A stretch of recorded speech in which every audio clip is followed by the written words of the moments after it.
Assalamu alaikum rahmatullahi ta'ala wa barakatuh. J'espère que vous allez tous bien, Inch'Allah. Dans cette vidéo, je vais vous présenter donc la traduction du dernier texte de Qanat al-Hadith dont le titre est El-Mahdi et les cœurs sont réunis.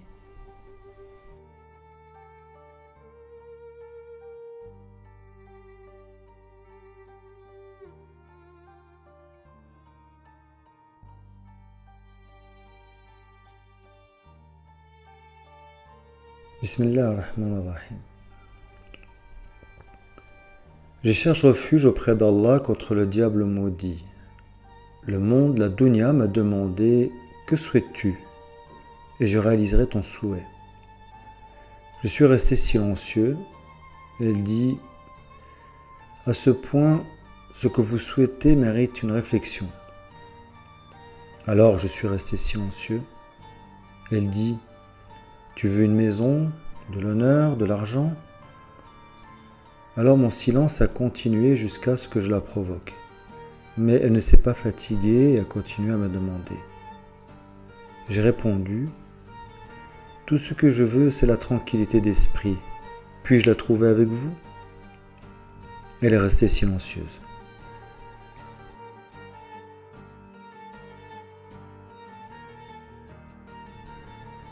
C'est incroyable que quelqu'un se détende dans un avion et ne sache pas qui est le pilote.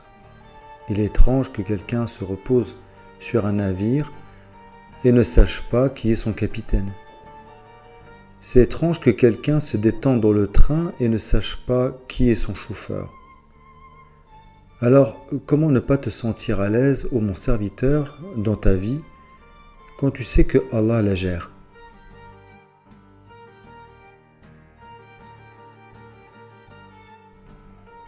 Ô mon serviteur, Satan ne t'attaque pas parce que tu es faible. Satan t'attaque parce que tu es une menace. Parce qu'il y a quelque chose de précieux à l'intérieur de toi. N'oublie pas que les voleurs ne volent pas les maisons vides.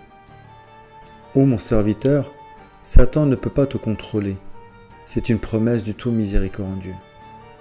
Alors il essaye de t'épuiser. N'abandonne pas, n'abandonne pas, n'abandonne pas. Parce que le cours de la bataille est sur le point de tourner en ta faveur.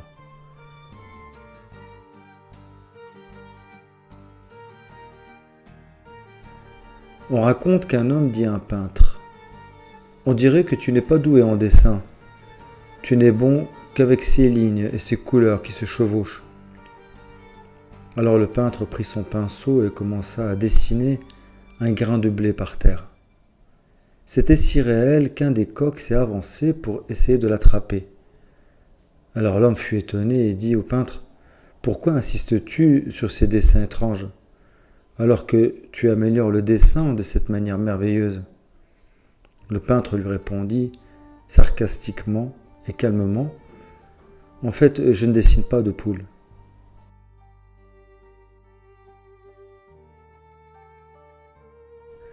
Ô mon serviteur, ton exemple est comme le peintre. Ici un stylo et des lignes, et là un pinceau et des peintures. Ici un livre, et là du blé. Ici des ânes, et là des coqs.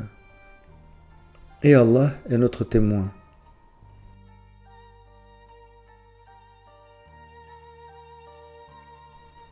Ô mon serviteur, nous savons que certains des experts de ton équipe considèrent ton histoire comme une fiction. Ils sont excusés. Ils n'ont reçu que peu de science.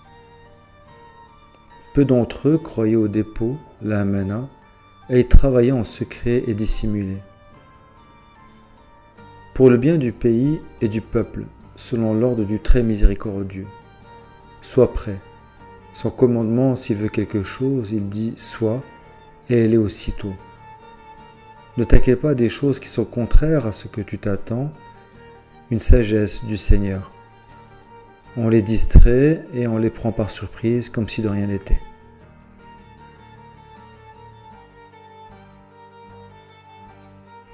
Et maintenant raconte l'histoire, tu pénétreras dans le creux de la terre avec l'autorité de ton Seigneur. Elle voit la lumière Nour voler dans les airs, comme un être vivant. tu vois un certain nombre de couples, hommes et femmes, chacun d'eux ouvre l'index et le pouce de sa main droite, qu'ils réunissent tous les deux sous la forme d'un cœur, ensemble, autour de cette lumière. La lumière s'installe entre les couples dont Dieu a uni les cœurs, et il fuit ceux qui ne sont pas sur la même fréquence. Pendant que tu regardes cette scène, cette lumière vient soudainement à toi et entre dans ta buse. Après avoir comploté contre toi pour éteindre la lumière d'Allah en toi, c'est ainsi qu'Ellin t'a apporté un couple de elle, pour compléter ton nombre à 22, et de toi des couples, hommes et femmes.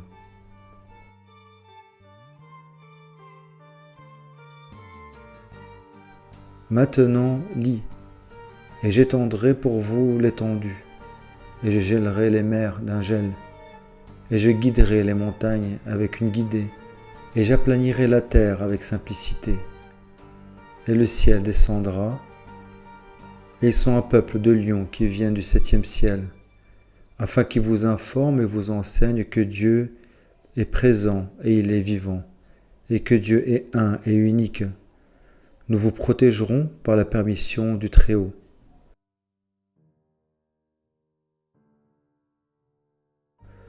Maintenant dis, je suis heureux et riche, et je fais du bien. Je suis en paix, en tranquillité et en bonne santé. Les gens m'aiment, je vis dans mon paradis. Dieu soit loué, mes connaissances augmentent, et c'est mon désir. Et la paix soit sur moi le jour de ma naissance, le jour de ma mort, et le jour où je serai ressuscité vivant. Ceci est mon chemin, j'invoque Allah avec perspicacité, moi et ceux qui me suivent. Gloire à Allah, je ne fais pas partie des polythéistes. On vient d'écouter la traduction. En continuité, j'ai écrit un petit commentaire qui est dans le prolongement de la réflexion sur l'union des cœurs et l'amour d'Allah. Bismillah ar-Rahman ar-Rahim. L'union des cœurs en Allah, c'est l'union dans la lumière divine. C'est l'union dans l'amour d'Allah. Et c'est la véritable mission du Khalifa d'Allah. En effet, nous avons beaucoup parlé de la mission et de la science d'Al-Mahdi depuis des années. Et aujourd'hui, nous apprenons la véritable mission d'Al-Mahdi que Allah envoie à la création. Sa mission n'est pas de distribuer des fruits, des biens ou d'établir la justice, en tout cas pas avant d'avoir étudié et compris pourquoi les peuples de la terre sont dans un tel désarroi, une telle détresse et privation. Allah envoie le Mahdi pour guérir les peuples malades, afin que plus jamais ils ne vendent leur dignité, leur honneur, propagent le désordre, le meurtre, pour des biens que Allah dispose à profusion. En effet, parmi les attributs d'Allah, il est le Rani al-Murani, c'est-à-dire le riche et celui qui enrichit. Aucun médecin ne donnera des fruits et des biens à un malade sans qu'il le diagnostique, lui pose des questions, le consulte, trouve quelle est l'origine du mal qui l'a touché. C'est une évidence. Sinon, c'est comme verser de l'eau dans une bassine trouée. Dans ce cas, après que El-Mahdi aura établi l'équité et la justice et mourra, les mêmes problèmes reviendront aussitôt, car l'origine du mal n'a pas été traitée. On peut citer cet exemple suivant pour comprendre. Lorsqu'un pépiniériste plante ses arbres, il laboure la terre, sème une graine, protège la pousse du vent, du gel, des fortes chaleurs, des parasites, du manque d'eau. Il installe un goutte à goutte pour que la constance de la ressource bien dosée soit établie. Il ajoute de l'engrais et retire les mauvaises herbes. Puis il pose un tuteur pour que l'arbre pousse de la plus belle des manières, bien droit vers le ciel qu'il a créé. Ensuite, il taille l'arbre pour lui donner la plus belle des formes et la meilleure santé. Puis les saisons s'écoulent, les hivers et les fortes chaleurs se succèdent. L'arbre fait ses preuves et grandit du mieux qu'il peut. L'agriculteur, au bout de quelques années, il observe les premières fleurs et très vite, il cueille les premiers fruits. La dégustation est un grand moment pour lui, car ce fruit qui semble venu de nulle part est toute une histoire. Ce fruit provient de son amour, son attention, sa patience, son endurance, sa persévérance, sa vigilance, son travail. C'est beaucoup de temps consacré à ces arbres. C'est quelque chose de grand. Alors, le khalifa d'Allah, quand il donnera le panier de fruits, celui qui va le recevoir doit connaître l'histoire qui a été vécue de la graine jusqu'au fruit. Ne pas manger le fruit de l'arbre sans en comprendre l'histoire qu'il raconte. C'est peut-être cela ce qui a été reproché à Adam et Ève, la reconnaissance et le piédestal du cœur vivant. Cela afin que les nécessiteux comprennent la signification du fruit, afin qu'ils en prennent soin et qu'ils l'apprécient à sa juste valeur. Combien de personnes étaient pauvres, puis une fois qu'Allah les a pourvus, n'ont pas été reconnaissants. Ils continuent à se plaindre et ils n'ont jamais assez. La leçon du Créateur est donc l'amour d'Allah, comme un don de soi, de sa propre personne pour l'humanité, comme cet agriculteur envers son verger. Ne pas être égoïste et appelé à soi. On ne donne pas la main tendue sans qu'elle comprenne la valeur du don. Adam et Ève ont peuplé la terre. Ils ont été créés à l'image de Dieu. Et on ne parle pas de l'image physique, bien évidemment, qu'Allah nous en préserve. On parle des attributs d'Allah. Adam et Ève doivent s'abandonner à leur Créateur pour porter les attributs d'Allah. Ainsi, ils deviennent des semeurs de bonheur, des semeurs d'amour et de paix. Si Adam et Ève devaient repeupler la terre et donner vie à celle-ci, ils devront être unis par l'amour d'Allah seul pour devenir des créatures à l'image d'Allah, car seul l'amour d'Allah peut créer la vie. Sans l'amour d'une mère envers son enfant, il n'y a aucune vie. Sans l'amour d'un père envers son enfant, aucune protection n'est possible. Sans l'amour d'Allah dans un couple, aucune paix n'est possible sur terre. Les orphelins, les pauvres, les nécessiteux ne pourront pas bénéficier de leur miséricorde, car chacun tirera la couverture de son côté. Ils ne seront plus liés par l'amour d'Allah, car ils appellent à eux-mêmes. Il y a donc rupture. Ils ne sont plus couverts sous le même vêtement, le vêtement de la piété. Or, Dieu dit dans le verset 27 de la sourate Baqara, « Ceux qui rompent le pacte qu'ils avaient fermement conclu avec Allah, coupent ce qu'Allah a ordonné d'unir et sèment la corruption sur la terre. Ceux-là sont les vrais perdants. » Allah parle de cette alliance. L'homme et la femme doivent ramer dans le même sens, avec la même vigueur. Vivre sous l'ordre d'Allah pour créer l'ordre divin sur terre. Lorsque l'homme ou la femme tirent la couverture de leur côté, sans partage, il y a rupture d'alliance. Le désordre s'installe doucement, jusqu'à s'étendre avec le temps, de plus en plus. Puis les cœurs s'endurcissent, car privés de la lumière divine, au point de devenir totalement insouciants. Lorsque le cœur est éteint, l'homme peut manger de ses fruits devant son frère agonisant. Il peut dormir dans le confort pendant que son frère meurt de froid et de manque d'hygiène. Il peut embrasser ses enfants le soir alors qu'on enterre les mêmes enfants dans une fosse commune. L'éloignement de la lumière nous éloigne de la vie et donc de l'amour d'Allah. Et c'est réellement un égarement total, subhanallah. Allah nous dit dans sourate Maryam, verset 96, « À ceux qui croient et font de bonnes œuvres, le tout miséricordieux accordera son amour. » Allah relie son amour aux bonnes œuvres, car les bonnes œuvres commencent par ne pas rompre les liens sous peine de créer le désordre. Et cela commence par l'union de Adam et Ève sur le même objectif, celui de s'unir à la source divine. Or, aujourd'hui, il y a une destruction de cette union qui est opérée à la racine. L'homme et la femme sont devenus des objets de jouissance les uns envers les autres. La consommation à outrance est devenue la qibla. La copulation sans limite est devenue une addiction et une maladie. Par ailleurs, la musique qui accompagne les textes de Qanat Sawil Hadith, Qanat, Requiem of Dream, illustre parfaitement cette décadence. Ceci peut rappeler l'état de santé critique que l'humanité vit, avec notre totale indifférence. Cette course vers un bonheur artificiel illusoire fait descendre l'humanité au niveau des bestiaux. Ceci a été possible car la lumière du Créateur a été supprimée progressivement dans le cœur des gens. Lorsque les cœurs sont éteints, seuls les cerveaux fonctionnent en totale roue libre. Ils deviennent un réceptacle d'une programmation massive de toute cette addiction par les films, les publicités, les clips, la musique, les lois, la mode, les réseaux sociaux, les créations d'idoles, les influenceurs, etc. Tout ceci crée une maladie grave.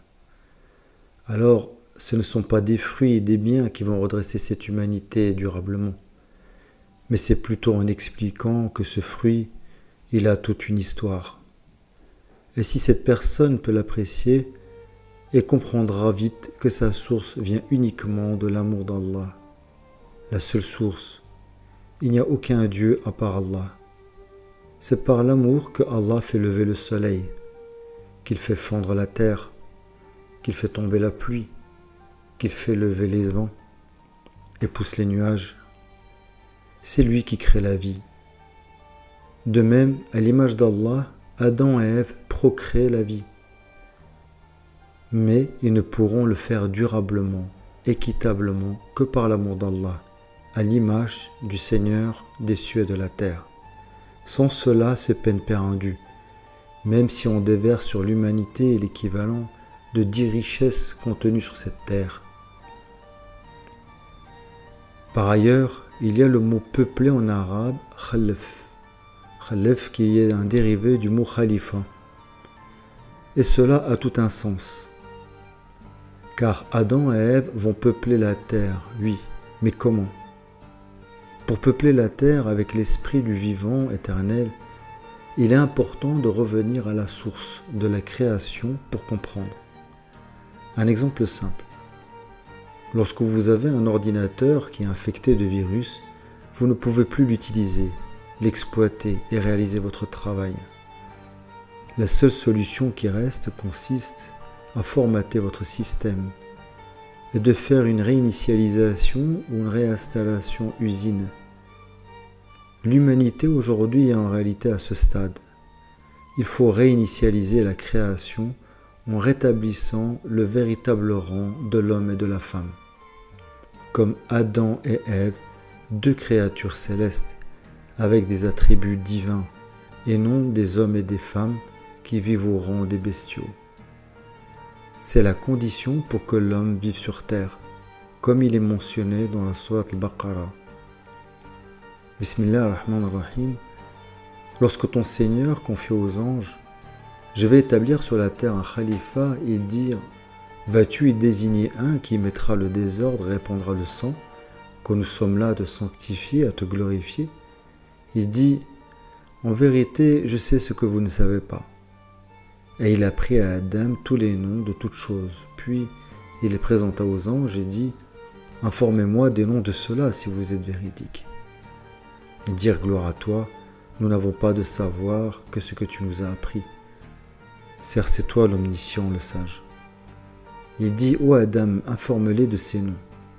Puis quand celui-ci les eut informés de ces noms, Allah a dit, ne vous ai-je pas dit que je connais les mystères des cieux et de la terre, et que je sais ce que vous divulguez et ce que vous cachez? Le message donc est très clair. Lorsque Adam et Ève font habiter les noms, les attributs d'Allah en eux-mêmes, les vivent, ils peuvent peupler et créer la vie dans la paix, le bonheur et l'ordre. Ils ne sont pas dans la rupture de l'engagement comme il est mentionné dans le verset 27. C'est bien là une preuve que l'amour d'Allah est le ciment qui doit unir Adam et Ève. Cette union doit passer par le fait d'habiter en soi-même les attributs, les noms d'Allah.